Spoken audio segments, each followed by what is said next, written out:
This movie begins in a location called the New World. A ship of hunters sails across desert sand. They awaken a sand-dwelling creature called a Diablos. Several hunters are lost as the beast attacks the ship. In the chaos, one lone hunter falls from the ship and is left behind by his crew. In our world, a team of soldiers, led by Captain Artemis, are gathered in the desert for a mission. Artemis leads Dash, Link, Marshall, Steeler, and Axe to a site where several markers are held up.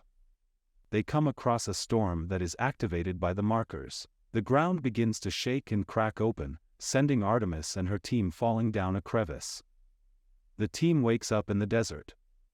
They come across the charred remains of the B team, burnt by something more powerful than anything man-made. Artemis leads her team in their vehicle until they come across what appears to be a giant rib cage. From a distance, the hunter can see them and attempts to warm them with an arrow covered in chalk, but the men misinterpret it as an attack and fire on him. Soon, the Diablos begin to make their way toward the team underground before bursting out of the sand. It chases them down as they try to fire upon it. Axe is killed when the Diablos swings at him while Steeler is impaled by its horn.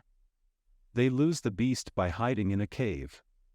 When the team appears to be safe overnight, they are found by other cave-dwelling spider monsters called Nerscylla.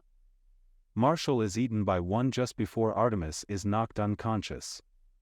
She awakens in a web pod made by Nerscylla. She finds Dash dead and tries to make her way out before she is found by a barely alive Link.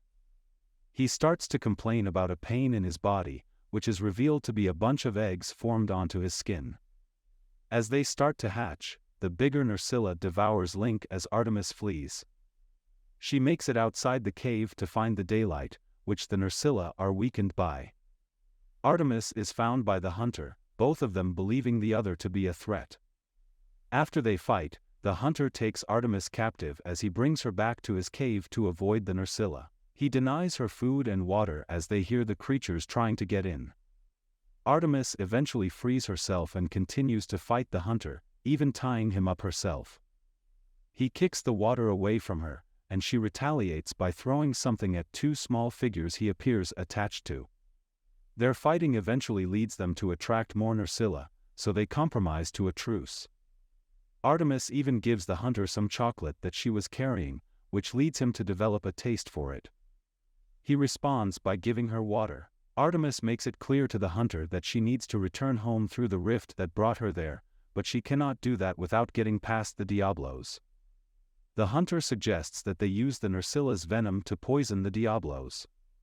He then helps Artemis prepare to fight the creatures by showing her how to wield his weapons. They set a trap for one Nerscylla and take its fang before retreating to the cave. There, Artemis teaches the hunter some of her language, while she learns that the two figures he carries represent his wife and child that he lost a while ago. The next day, Artemis and the hunter head out to take their stand against the Diablos. They lure it to a shipwreck and fire arrows laced with Nerscylla venom at it. Artemis fires what she can at the Diablos while the hunter tries to drive his sword into the monster's head.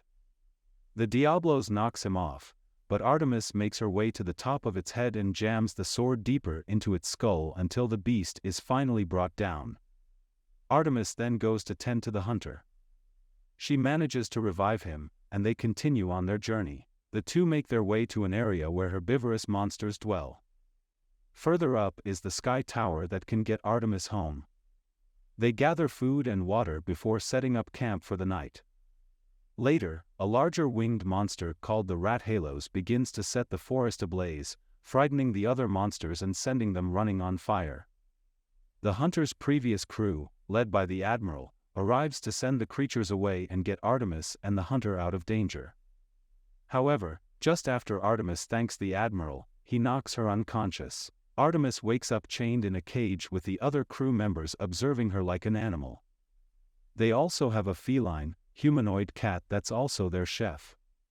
The admiral frees Artemis and explains that he is just protecting his world and knows that others like Artemis have crossed over into this world. He believes that the gateway between worlds would cause catastrophe to this world as a result of our world's influence. He tells Artemis about the Rathalos and that it is extremely dangerous, but it is weakest before it breathes fire. They plan to launch an attack against the beast to get Artemis home. Artemis follows the admiral and his crew as they attack the Rathalos. As the creature retaliates, Artemis runs off a ledge from the sky tower which sends her back to the regular world. She is found by other soldiers, but the Rathalos has also made its way through. It lays waste to the soldiers, but Artemis manages to grab a crossbow and an explosive. She times it just right before the creature breathes fire, and she shoots it at its mouth, causing a massive explosion within it. That wasn't enough to kill it, and it attempts to go for Artemis again until the hunter shows up to fire explosive arrows at it, finally killing the Rathalos. The admiral shows up to tell Artemis that another monster is coming to prepare another attack. Artemis decides to continue fighting with them and they launch another counterattack.